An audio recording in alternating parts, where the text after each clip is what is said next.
আমার অফিসে ইংরেজি নববর্ষ উপলক্ষে কেক কাটা হয়েছে এবং কিছু উপহার দেওয়া হয়েছে। আমাদের জন্য কেক এবং উপহার গ্রহণ করা কি জায়েজ হয়েছে? এর উত্তর হলো যে নববর্ষ উদযাপন এটি বিজাতীয় কালচার।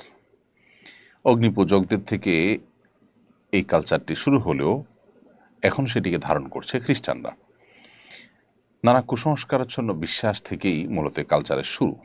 বছরের প্রথম মুহূর্তকে ভালোভাবে কাটালে সারা বছর ভালো থাকা যাবে, এই শিরপূর্ণ বিশ্বাস এটি মূলত অগ্নিপূজকদেরকে এই নববর্ষ উদযাপনে তাদেরকে অনুপ্রাণিত করত।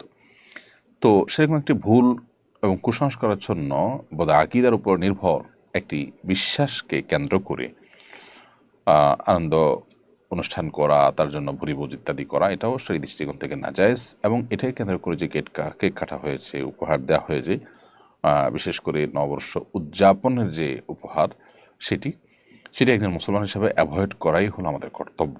যেহেতু বিজাতীয় কালচারকে আমরা অ্যাভয়েড করতে হবে। নবী সাল্লাল্লাহু আলাইহি ওয়াসাল্লাম বলেছেন, মান তাশাব্বাহা বিকওমিন ফাহুয়া মিনহুম, যে ব্যক্তি কোনো জাতির অন্য ধর্মাবলম্বী মানুষদের সাদৃশ্য গ্রহণ করবে, তাদের কোনো সংস্কৃতি কৃষ্টি কালচারের, সে তাদের অন্তর্ভুক্ত হবে। সেই জায়গা থেকে এ ধরনের উপহার উপঢৌকনকে অ্যাভয়েড করতে পারলে ভালো, অ্যাভয়েড করতে পারা উচিত, আমাদের অ্যাভয়েড করা দরকার।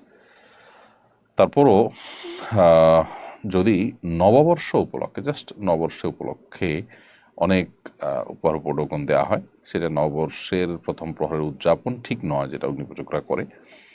তো সেটা যদি হয়, সেটাকে আসলে বলা যেতে পারে এইটা আপনার ওইভাবে অগ্নিপূজকদের যেরকম প্রথম প্রহরকে উৎসবের মাধ্যমে কাটিয়ে ভালো কিছু পাওয়ার আশা বা প্রত্যাশা, সেই উদ্দেশ্য থেকে বা সেই জায়গা থেকে হয় না, যার কারণে এটা কিছুটা ডিফারেন্ট হতে পারে এবং এটা জায়েজ হতে পারে।